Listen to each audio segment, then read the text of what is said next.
अनिरुद्ध आचार्य ने अपने जीवन में जो इनकी जो है जवानी वाला टाइम था उस समय इन्होंने कुकर्म करे हैं। जी हाँ, बहुत बड़ी बात मैं आपको बता रहा हूं कि भाई इन्होंने भी बहुत ज्यादा कुकर्म करे हैं। कुकर्म का मतलब आप समझते हो? हाँ, गलत काम महिलाओं के साथ में और ये सब जो है लड़कियों के साथ में या किसी के साथ में। तो ये सारी चीजें जो है अनिरुद्ध आचार्य महाराज जी ने करे हैं, कर बैठे हैं।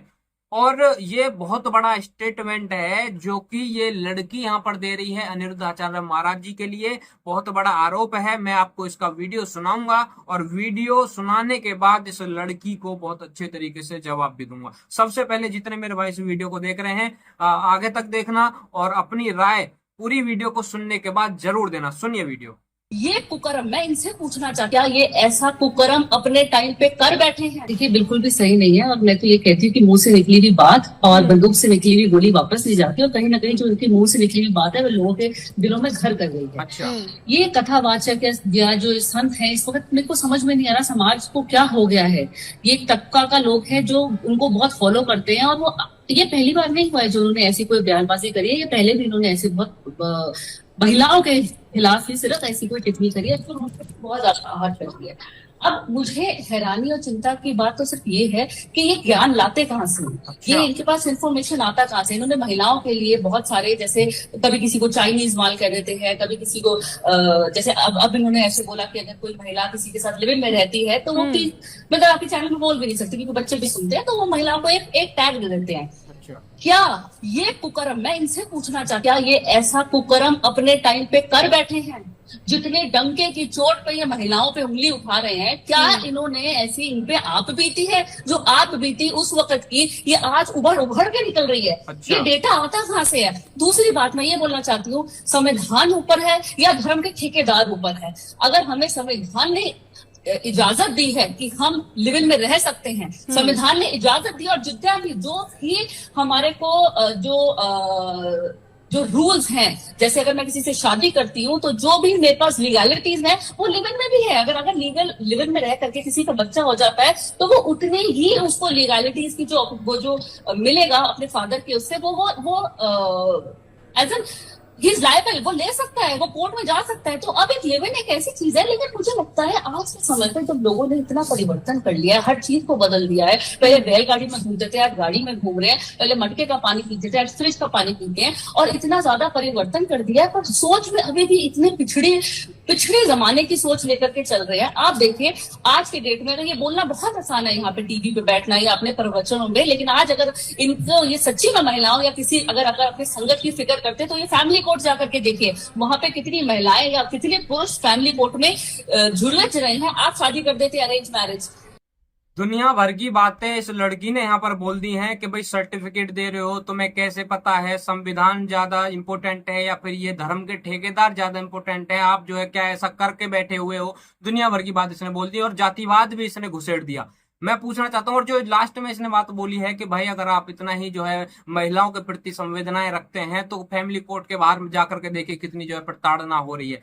ये मैं आपको जो है एक एक करके सारे इनको जवाब देना चाहता हूँ। पहली बात जो आपने बोली कि भाई क्या आप करके बैठे हुए हो, तो मैं तुझे बता दूं ये जो है जो सोर्स है, जो तू कह रही है कि आपके पास इतना ज्ञान कहाँ से आता है, आपके पास में ये रिपोर्ट कहाँ से आती है, कैसे आपको पता चलता है? तो इसमें कोई जो है रॉकेट साइंस नहीं है, कोई इतनी बड़ी बात नहीं है। आपके पास भी जो है ये डाटा आ जाएगा। आप एक बार सर्च करिए body count interview, girls body count interview आप सर्च करिए, आपके सामने जो है सैकड़ों की संख्या में वीडियोस निकल के सामने आ जाएंगी जिसमें कि लड़कियां खुद बता रही हैं कि भाई साहब हम कितने जो है लड़कों के साथ में संबंध बना चुके हैं या फिर हमारा कितना बॉडी काउंट है। आगे बात समझ में? तो इसमें जो है कोई बड़ी बात नहीं है, रॉकेट साइंस नहीं है कि भाई ये डाटा कहाँ से आता है। अनिरुद्ध आचार्य महाराज जी ने खुद से एक्सपीरियंस नहीं करा है या फिर जो है उनके पास में पर्सनली जो है कोई आकर नहीं बता रहा है। जो आज समाज में चल रहा है वो चीजें जो है सभी के नजरों में हैं, और अनिरुद्ध आचार्य भी समाज से ही ताल्लुकात रखते हैं तो उनको भी पता है जब उन्होंने आकर के ये बात बोली। दूसरी बात, तू पूरे वीडियो में एक बात बोली है कि भाई साहब महिलाओं के लिए गलत। महिलाओं के लिए नहीं, कुछ महिलाओं के लिए बात बोली गई थी। अनिरुद्ध आचार्य महाराज जी ने कुछ महिलाओं के लिए बात बोली है।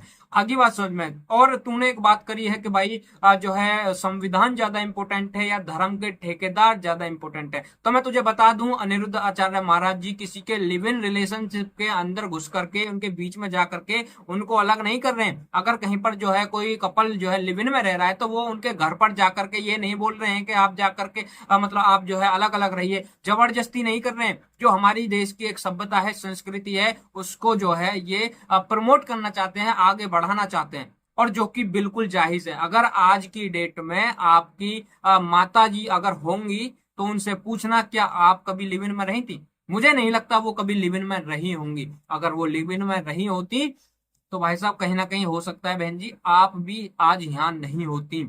और एक बात जो है आपने लास्ट में बात बोली है कि भाई जो फैमिली कोर्ट के बाहर जाकर के देखिए, तो मैं तेरे से एक बात कहना चाहता हूँ कि भाई तू एक बार अनिरुद्ध आचार्य महाराज जी के आश्रम में जाकर के देख, वहां पर महिलाओं का कितना जो है आदर होता है, कितना सम्मान होता है, उनकी सेवा होती है। जो बुजुर्ग माताएं हैं वो भी महिलाएं हैं, उनका कितना सम्मान होता है, कितना आदर होता है, उनको पाला पोसा जाता है वहां पर। आगे बात समझ में। बड़ा आसान होता है हिंदू कथावाचकों के ऊपर जो है आकर के बयानबाजी करना, और तुम्हें मैं समझ नहीं पा रहा हूं तुम्हें इतनी मिर्ची लगी क्यों, और आधी अधूरी बात आप यहाँ पर आकर के बता रहे हो। अनिरुद्धाचार्य महाराज जी का कहना यह था कुछ, हाँ, और ये चीज जो है प्रूफ भी मैं आपको दे सकता हूं।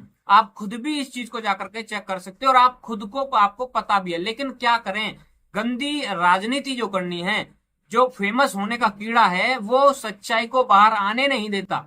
वरना आपको भी पता है कि हाँ ऐसा वाकई में कुछ महिलाएं कर रही हैं। लेकिन क्या है ना, अनिरुद्ध आचार्य महाराज जी के नाम पर फेम चाहिए, अनिरुद्ध आचार्य महाराज जी के नाम पर सोशल मीडिया पर वायरल होना है, चर्चा में बनना है। तो भाई अब जो है सच्चाई कैसे आप बता दोगी? रही बात इनकी, ये तो हमारे कथावाचक हो गए जो कि दुनिया भर का अच्छा काम कर रहे हैं, दुनिया भर की माताओं की सेवा कर रहे हैं, दुनिया भर की माताएं बहनों को भोजन दे रहे हैं, उनको सही रास्ते पर वो लेकर के आ रहे हैं, बहुत कुछ कर रहे हैं समाज के लिए। बात करते हैं दूसरी तरफ, क्योंकि महिलाओं की यहां पर बात है ना, तो बात करते हैं महिलाओं की। जब तीन तलाक था और जब महिलाओं को 3 बार तलाक तलाक तलाक बोल करके छोड़ दिया जाता था, जब आपकी ये जो महिलाओं के प्रति भावनाएं हैं, जब ये भावनाएं कहाँ चली जाती थी? आज जब महिलाओं को जो है बच्चा पैदा करने की मशीन समझा जाता है, जो कि मतलब एक हाथ में होता है, एक बेड पर होता है और जो है एक पेट में होता है, उन महिलाओं के लिए आप आवाज क्यों नहीं उठाते हो? जो महिलाएं मतलब शादी कर चुकी हैं, लेकिन जो टोपी वाले हैं वो और एक और दो और तीन और चार और जो है शादी कर लेते हैं, उन महिलाओं के लिए आवाज क्यों नहीं उठाते हो? मैं पूछना चाहता हूं। आखिरकार जब अभी बीते समय में 2-4 दिन पहले की बात है, जब डिंपल यादव जी के ऊपर एक मौलाना ने भद्दी जो है टिप्पणी करी थी और उनको जो है नग्न बोल दिया था, उसके बाद आप किस बिल में छुप गई? आपके अंदर हिम्मत नहीं है क्या आप उस मौलाना को जवाब दें, आप उस मौलाना के खिलाफ बोलें, आप उस मौलाना को जो है कहें कि तूने इतनी बड़ी बात कैसे बोल दी, क्यों बोल दी? आपको जो है इतना समय नहीं मिला क्या आप उस खबर को देख सकें? क्या डिंपल यादव जी महिला नहीं है? वो भी तो महिला है। मैं पार्टी से कोई मतलब नहीं रखता, वो किसी भी पार्टी से सही, कुछ भी सही, मुझे उस चीज से वो नहीं है, मैं उस पार्टी का सपोर्ट भी नहीं करता, विरोध भी नहीं कर रहा हूं फिलहाल तो। और लेकिन बात यह है महिलाओं की, तो जब कहां पर चली जाती है आपकी ये चीजें? अभी एक मौलाना जो है पकड़ा है पुलिस ने, और उस मौलाना का नाम है मौलाना जहांगीर करके, और वो मौलाना हिंदू जो है लड़कियों को, महिलाओं को जबरदस्ती जो है उनका धर्म परिवर्तन करवाता था और कहीं ना कहीं उनका शोषण भी करता था। जब आपकी जो ये भावनाएं हैं महिलाओं के प्रति, जब क्यों नहीं जो है ये सामने आई? उस मौलाना जहांगीर के लिए आपने क्यों कुछ जो है नहीं बोला? मैं पूछना चाहता हूँ, क्या डर लगता है क्या? बड़ा आसान होता है हिंदू कथावाचकों के ऊपर आकर के कुछ भी बोल दो, क्योंकि सभी को पता है कि हिंदू कथावाचक, हिंदू जो है बहुत ज्यादा नरम दिल के हैं और वो माफ भी कर देते हैं और वो इतना कुछ ज्यादा कुछ कहते भी नहीं है, क्योंकि कट्टरपंथी जो है चीज हमारे अंदर नहीं है। तो आप जो है हमारे जो कथावाचक हैं उनके ऊपर तो बोलते हो, लेकिन उनके ऊपर एक बार भी नहीं बोलोगे। क्यों नहीं बोलते, मेरा ये बड़ा सवाल है। और अनिरुद्ध आचार्य महाराज जी की बात रही तो अनिरुद्ध आचार्य महाराज जी के तो हम सपोर्ट में हैं। और अनिरुद्ध आचार्य महाराज जी जितना महिलाओं का सम्मान करते हैं, मैं कहता हूं आप भी नहीं करती होंगी। महिलाओं का सम्मान सिर्फ आप ही नहीं करते, सब करते हैं, हम भी करते हैं और अनिरुद्ध आचार्य महाराज जी भी करते हैं। लेकिन पहले पूरा स्टेटमेंट अच्छे तरीके से सुन लिया करो, उसका मतलब जान लिया करो, उसके बाद बोला करो कि आप जो है क्या स्टेटमेंट देना चाहते हो। आगे बात समझ में। जितने भाई इस वीडियो को देख रहे हैं आगे तक पहुंचाना और अपनी राय जरूर देना। जय श्री राम, हर हर महादेव।